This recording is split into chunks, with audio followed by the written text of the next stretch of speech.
وہ ہے پردہ اور اسلام۔ اللہ رب العالمین پردہ جو ہے دراصل اسلام میں عورتوں کا دیا گیا کافی حکم، دراصل ایک مومنہ کی عزت و عصمت کا حفاظت کا بہترین ذریعہ ہے۔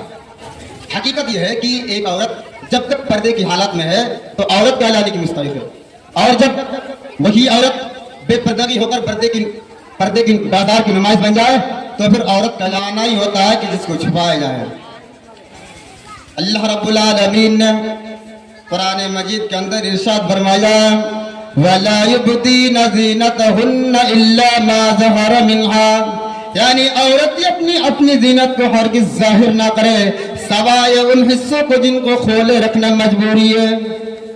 عورتیں اپنی زینت کو ہرگز ظاہر نہ کرے سوائے ان حصوں کو جن کو کھولے رکھنا مجبوری ہے۔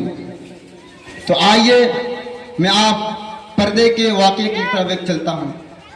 اللہ کے نبی کے زمانے میں ایک صحابی اللہ کے نبی کے پاس آتی ہے، مسند احمد کی صحیح روایت، جن کی چادر ٹخنے سے نیچے، چپل سے نیچے زمین کی مٹی اڑاتی ہوئی آتی ہے اور کہتے ہیں اللہ کے رسول میں اسی چادر کو اوڑھ کر نماز پڑھتی ہوں۔ اللہ کے نبی کہتے ہیں چادر اتنی نیچے ہونی چاہیے، اس نے کہ اللہ کے رسول کبھی کبھی راستے میں پیشاب و پاخانہ رہتی ہے، گندگی پڑی ہوئی ہوتی ہے، تو کیا میں تھوڑی سی چادر کو اوپر کر کے آگے نکل جاؤں، یعنی گندگی کو کراس کر کے آگے نکل جاؤں؟ آپ نے کہا نہیں، دائیں سے نکل جا، بائیں سے نکل جا۔ کہنے لگی دائیں میں مرد بیٹھے ہیں، بائیں میں مرد بیٹھے ہیں، مجھے اسی گندگی کو اوپر سے نکلنا ہوگا۔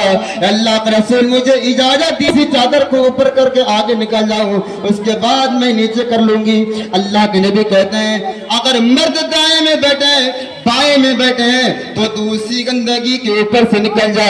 کہنے لگے اللہ کے رسول وہ گندگی میری چادر میں لگ جائے گی، آپ نے کہا لگ جانے دے، اب آپ نے کہا لگ جانے دے۔ اللہ کے نبی میں تو اسی چادر کو اوڑھ کر نماز پڑھتے ہوں۔ مسجد میں جب عورتوں کا انتظام ہوتا ہے، پردے میں عورتوں کا انتظام ہوتا ہے، تو میں اسی چادر کو اوڑھے اوڑھے نماز پڑھتی ہوں۔ اللہ کے نبی کہتے ہیں تو اسی چادر کو اوڑھ کر نماز پڑھ لے۔ اللہ کے نبی اس عورت سے کہتے ہیں اے عورت، جب تو آگے بڑھے گی تیری چادر زمین پر پڑی ہوئی مٹی سے رگڑ کھائے گی، کیونکہ تیری چادر نیچے ہے۔ جب اس میں پیشاب و پاخانہ بھر جائے گا، جب تو آگے بڑھے گی تو زمین پر پڑی ہوئی مٹی سے رگڑ کھانے کی وجہ سے ان کی پاک مٹی تیری چادر کو پاک کر دے گی، لیکن تجھے چادر اٹھانے کی اجازت نہیں دوں گا، تو اسی چادر میں اوڑھ کر نماز پڑھ لے۔ میرے بھائیو، ایک زمانہ تھا، حضرت فاطمہ کہہ رہی ہے اے علی میں اتنی بیمار ہوں، لگتا نہیں کہ میں اس بیماری سے بچ پاؤں، اگر مجھے کچھ ہو جائے، اگر میرا انتقال ہو جائے تو تم مجھے دن کی اجال میں دفنانے مت لے جانا۔ رات کی تاریکی میں عشاء کی نماز کے بعد مجھے قبرستان میں دفن کرنا۔